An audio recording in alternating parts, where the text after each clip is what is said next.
আজ 25শে বৈশাখ, কবিগুরু রবীন্দ্রনাথ ঠাকুরের জন্মদিন। এই দিনে বিশ্বের সর্বত্র মানুষ ওনাকে গানে, কবিতায়, পাঠে যার যার যথাসাধ্য ক্ষমতায় স্মরণ করেন। কারণটা এই নয় যে এটা একটা কর্তব্য, কারণটা এটাই যে প্রতিনিয়ত জীবন যন্ত্রণায় ক্লান্ত আমরা ভুলেই যাই যে আমাদের মনের যে কোনো উদ্ভ্রান্ত অবস্থা থেকে খুব সহজেই উদ্ধার করতে পারে কবিগুরুর গান, কবিতা বা লেখা। তাই এই দিন উপলক্ষে তাকে স্মরণ। স্থান, সময় এবং দূরত্ব মাথায় রেখে ভিডিও কলের মাধ্যমে আমাদের এই স্মরণ আপনাদের একটু ধৈর্য এবং একটু মান্যতার কৃপা প্রার্থী। শ্রাবণীর ধারার মতো অরূপ ঝরে তোমারই সুরটি আমার মুখের পরে বুকের পরে। শ্রাবণীর ধারার মতো অরূপ ঝরে প্রভাতে আলোর সাথে প্রাতে দুই নয়নে নিশীথে অন্ধকারে গভীর রাতে প্রাণী নিশীথের এই জীবনের সুখের পরে দুঃখের পরে। শ্রাবণীর ধারার মতো অরূপ ঝরে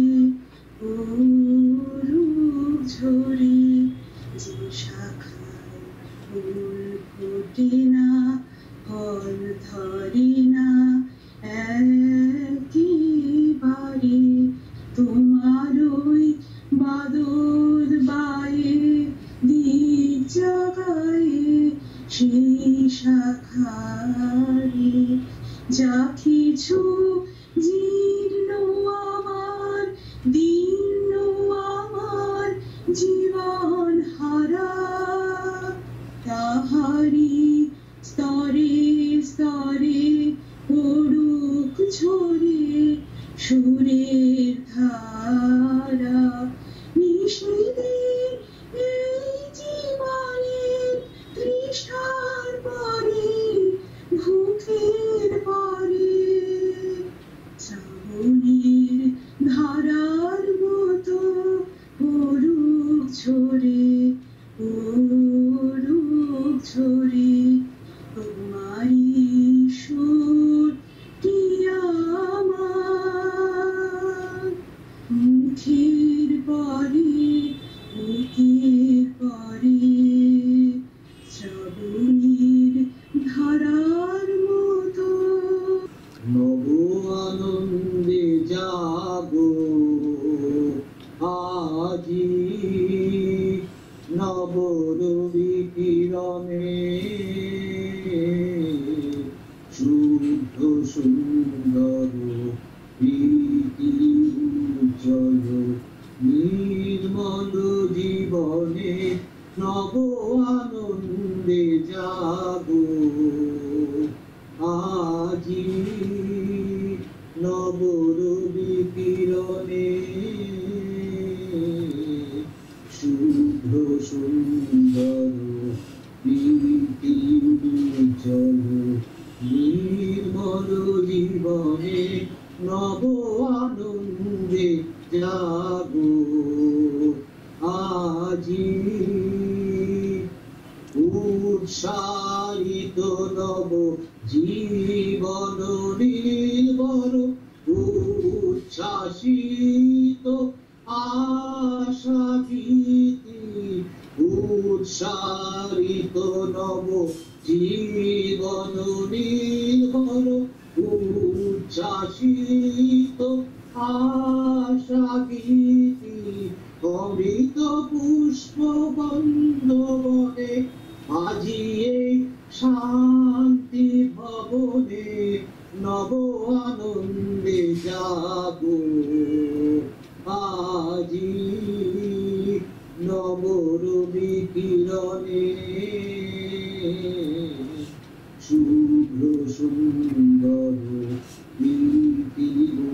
উজ্জ্বল নির্মল জীবনে নব আনন্দে জাগো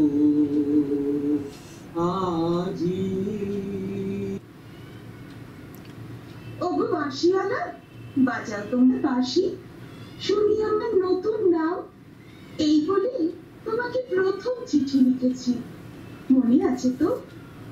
আমি তোমাদের বাংলাদেশের মেয়ে। সৃষ্টিকর্তা পুরো সময় দেননি আমাকে মানুষ করে করতে, রেখেছেন আধার করে। অন্তরে বাহিরে মিল হয়নি সে কালের আর আজকের কালে, মিল হয়নি ব্যথায় আর বুদ্ধিতে, মিল হয়নি শক্তিতে আর ইচ্ছায়। আমাকে তুলে দেননি ওপারের পারানি নৌকায়, চলা আটক করে ফেলে রেখেছেন কালো স্রোতের এপারের বালি ডাঙায়। সেখান থেকে দেখি প্রখর আলোয় ঝাপসা দূরের জগৎ, বিনা কারণে কাঙাল মন অধীর হয়ে ওঠে। দুহাত বাড়িয়ে দিই, নাগাল পাইনি কিছুই কোনো দিকে। বেলা তো কাটে না, বসে থাকে জোয়ার জলের দিকে চেয়ে। ভেসে যায় মুক্তিপাড়ের খেয়া, ভেসে যায় দলপতির ডিঙা, ভেসে যায় চলতি বেলার আলো ছায়া। এমন সময় বাজে তোমার বাঁশি, মরা দিনের নারীর মধ্যে দপদপিয়ে ফিরে আসে প্রাণের বেগ। কি বাজাও তুমি, জানি নেই শিশুর জাগায় কার মনে কি ব্যথা। বুঝি বাজাও পঞ্চম রাগে দক্ষিণ হাওয়ার নব যৌবনের ভাটিয়ারি। শুনতে শুনতে নিজেকে মনে হয় যে ছিল পাহাড় তলির ঝিরঝিরে নদী, তার বুকে হঠাৎ উঠেছে ঘুমিয়ে শ্রাবণীর বাদল রাত্রি।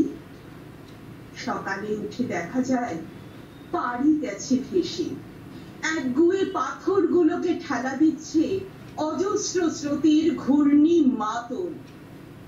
আমার রক্তে নিয়ে আসে তোমার ঢেউ, ঝড়ের ডাক, বন্যার ডাক, আগুনের ডাক, পাঁজরের উপরে আছাড় খাওয়া মরণ সাগরের ডাক, ঘরের শিকল নাড়া উদাসী হাওয়ার ডাক, যেন হাঁক দিয়ে আসে অপূর্ণের সংকীর্ণ খাদে পূর্ণ স্রোতের ডাকাতি। ছিনিয়ে নেবে, ভাসিয়ে দেবে বুঝি। অঙ্গে অঙ্গে পাক দিয়ে ওঠে কাল বৈশাখীর ঘূর্ণি মার খাওয়া অরণ্যের বকুনি। ডানা দেয়নি বিধাতা, তোমার গান দিয়েছে আমার সঙ্গে। ঝোড়ো বাতাসে পুরো প্রাণীর পাগলামি হয়ে গেছে।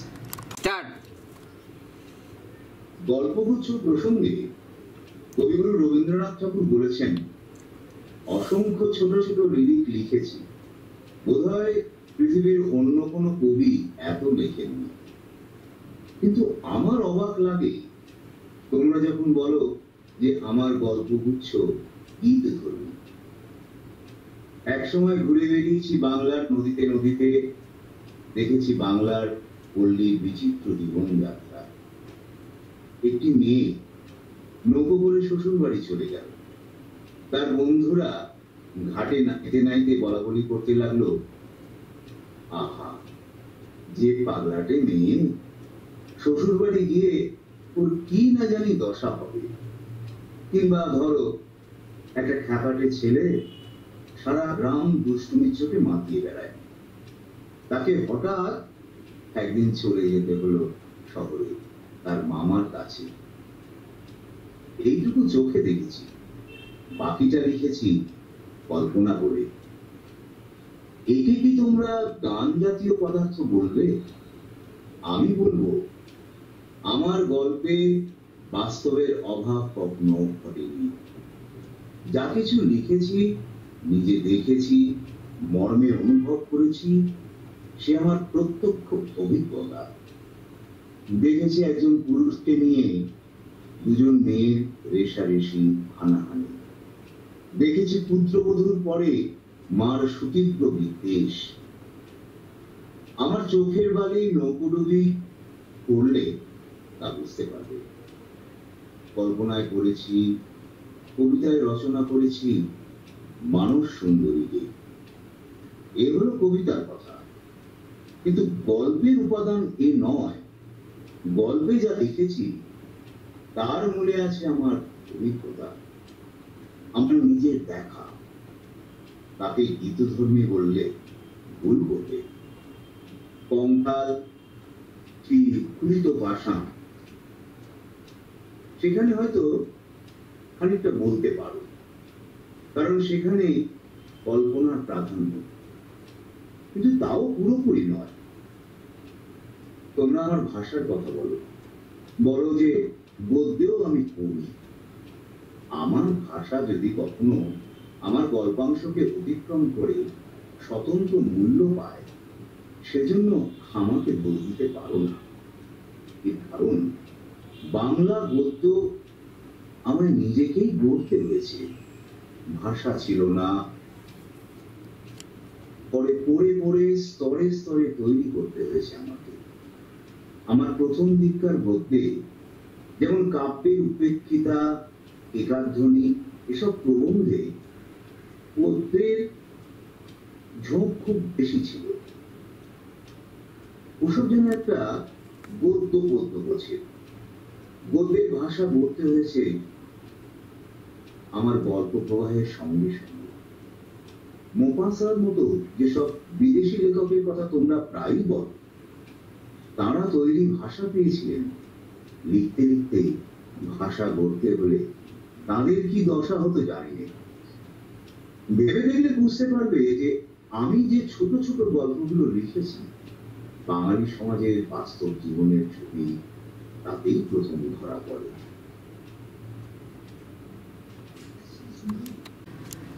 লুকালে বলে খুঁজে বাহির করা, লুকালে বলে ধরা যদি দিতে তবে যেত না ধরা, লুকালে বলে পাওয়া ধন আর মনে হারাই যে অযতনে, পাওয়া ধন আর মনে হারাই যে অযতনে, হারা ধন পেলে সে যে হৃদয় ভরা, লুকালে বলে খুঁজে বাহির করা, লুকালে বলে আপনি যে কাছে এলো, দূরে সে আছে কাছে যে টানিয়া আনি, সে আসে কাছে। আপনি যে কাছে এলো, দূরে সে আছে কাছে